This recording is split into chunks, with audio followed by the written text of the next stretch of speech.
ब्रज की द्वार देहरी पर शरद पूर्णिमा के अवसर पर बुधवार को भक्ति की लहर रही। इस अवसर पर मंदिरों में भजन कीर्तन और धार्मिक कार्यक्रमों की भी धूम रही। सुबह भगवान का दुग्धाभिषेक किया गया और सफेद पोशाक के साथ सफेद श्रृंगार धारण कराए गए। श्वेत व्यंजनों के ठाकुर जी को भोग लगाए गए। शहर से बड़ी संख्या में श्रद्धालु मथुरा वृंदावन दर्शन करने के लिए ट्रेन, बस व अन्य प्राइवेट वाहनों से रवाना हुए। पौराणिक मान्यताओं के मुताबिक कार्तिक माह में पड़ने वाली पूर्णिमा को शरद पूर्णिमा कहते हैं। शरद पूर्णिमा के दिन पूजा अर्चना व भजन कीर्तन करने से काफी पुण्य लाभ होता है।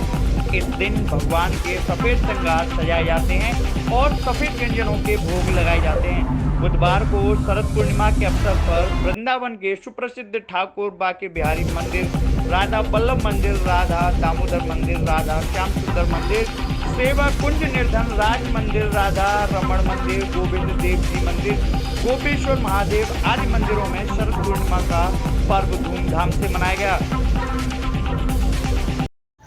ये शरद पूर्णिमा के अवसर पर क्या संस्था हुआ, क्या विशेष आयोजन किया गया आज श्री राधा कृष्ण हरिनाम संकीर्तन ट्रस्ट की ओर से शरद पूर्णिमा के उपलक्ष्य पर खीर प्रसाद का वितरण किया गया है और लगता है कि ऐसा कार्यक्रम होना भी चाहिए।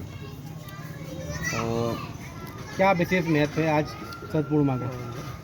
शरद पूर्णिमा का विशेष महत्व महाराज जी आप बताइए जरा। बताइए महाराज। जी महाराज। शरद पूर्णिमा का विशेष करके वृंदावन में बड़ा ही महत्व है। ऐसी मान्यता है कि भगवान श्री कृष्ण ने इस अवसर पर महाराज किया था, जिसमें महादेव जी भी रास देखने के लिए आए और उस रास में गोपियों के अलावा किसी और का प्रवेश नहीं था। महादेव जी को भी रोक दिया गया। महादेव जी फिर यमुना महारानी के पास गए कि महारानी मुझे अपना स्वरूप दो जिससे मैं महाराज के दर्शन कर सकूं।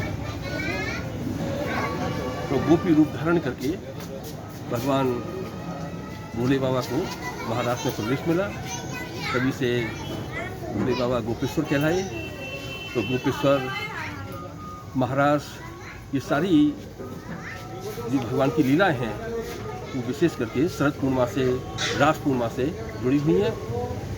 उस समय ऐसा बताते हैं कि प्रकृति भी, यहाँ तक कि चंद्रमा भी अपनी गति को भूल गई थी और 6 महीने तक एक ही रात बनी रही और महाराज चलता रहा।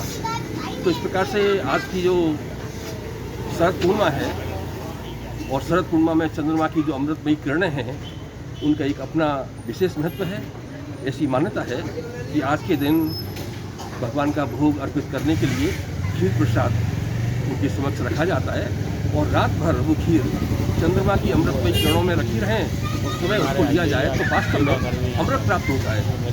आज के युग में जहाँ एक तरफ इतना संक्रमण फैला हुआ है चारों तरफ, जैसे हम एक तरफ हैं कि विष फैला हुआ है प्रकृति में, तो दूसरी तरफ ऐसा भी है कि इस प्रकृति में हमको अमृत भी प्राप्त होता है, किंतु वो उस अमृत को लोग भूल चुके हैं। बस वही अमृत प्रदान करने के लिए और प्रभु का आज प्रसाद, खीर प्रसाद सबको वितरित किया गया है और लगभग 2-3 घंटे से कार्यक्रम चल रहा है। बड़ा ही आनंद आ रहा है। ये आप